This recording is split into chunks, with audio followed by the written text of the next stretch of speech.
দৈনন্দিন জীবনে আমরা অনেক কিছুই পরিকল্পনা করে থাকি, কিন্তু আসলে কোনো কিছুই পরিকল্পনা মাফিক হয় না। যেমন ধরো, গতকালকে ভেবেছিলাম যে না, আজকে লক্ষ্মীবার, তার জন্য আমি তাড়াতাড়ি উঠব।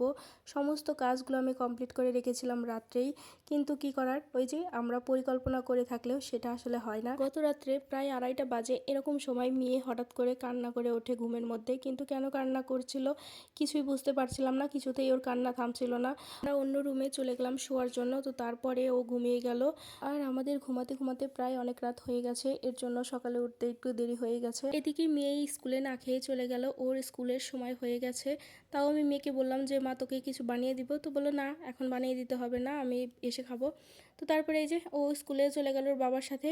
আর এদিকে আমি পুচকুটাকে নিয়ে সমস্ত কাজগুলো কমপ্লিট করলাম, বাসি কাজগুলো। আর ওকে নিয়ে কি কাজগুলো করা এতটাই সহজ? দূর থেকে অনেকেই অনেক কিছু বলে, কিন্তু একটা মাই জানে যে একটা বাচ্চাকে নিয়ে সংসারের কাজ প্লাস সব কিছু ম্যানেজ করা যে কতটা কষ্টের। দেখো, আমি ওর কাপড় চোপড়গুলো ভাঁজ করছিলাম আর ও কি দুষ্টামি করছে বলার বাহিরে। তারপরেও আমি ওকে নিয়েই সব কাজগুলো কমপ্লিট করলাম। এরপর ওকে বিছানার উপর রেখে কিছু খেলনা দিয়ে দিলাম, ওকে খেলতে দিলাম। আমি এদিকে ঘর মুছছি আর ও খেলনাগুলো সব এদিকে ফেলছিল। তারপরে আমি তাড়াতাড়ি পুরো বাসাটা মুছে নিলাম।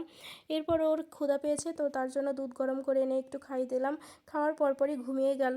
তো ও ঘুমিয়ে গেলে মনে হচ্ছে পুরো বাসাটাই একদম শান্ত হয়ে গেছে। এরপরে মেয়েও চলে আসলো, আর আজকে বৃহস্পতিবার, খুব তাড়াতাড়ি স্কুল ছুটি হয়ে গেছে। আর সকালে যেহেতু মেয়ে খেয়ে গিয়েছিল না স্কুলে, এসেই বলছে মা খিদে পেয়েছে, খেতে দাও। তো তারপরে তো গোলা রুটি ভেজে ওকে খেতে দিলাম, এরপর ও খাচ্ছিল। আর এদিকে আমি স্নান করতে চলে গেলাম। মাঝে মাঝে এমন হয় যে আমি খাওয়ার একদমই সময় পাই না, কখন খাবো কখন কাজ করব আমি এটা ভেবেই পাই না।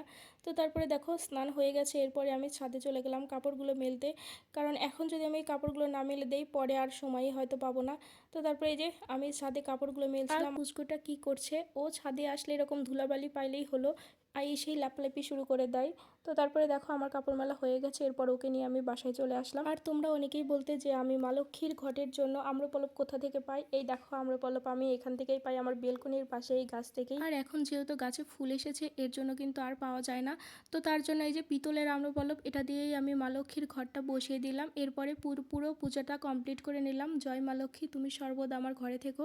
তো এরপরে পুচকুটারও খিদে পেয়েছিল, ওকে একটু খাইয়ে দিলাম। এরপর দুপুরে রান্নার সময়ও হয়ে গেছে আর মেয়েও পড়তে চলে গেছে, এর জন্য পুচকুটাকে ফোনে কার্টুন দিয়ে ওকে দেখতে দিয়েছি। এরপরে আমি চলে আসলাম রান্না করতে। আর আজকে রান্না করেছিলাম আলু কপির তরকারি মাছ দিয়ে। এদিকে এমনিতেই দেরি হয়ে গেছে, ওর বাবা চলে গেছে পাইকারের কাছে, এর জন্য ও আর দুপুরে খাবে না।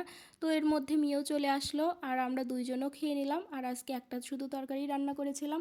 তো আজকে ভিডিওটা এই পর্যন্তই। তোমরা ভালো থাকো, সুস্থ থাকো, আরও অনেক গল্প হবে তোমাদের সাথে।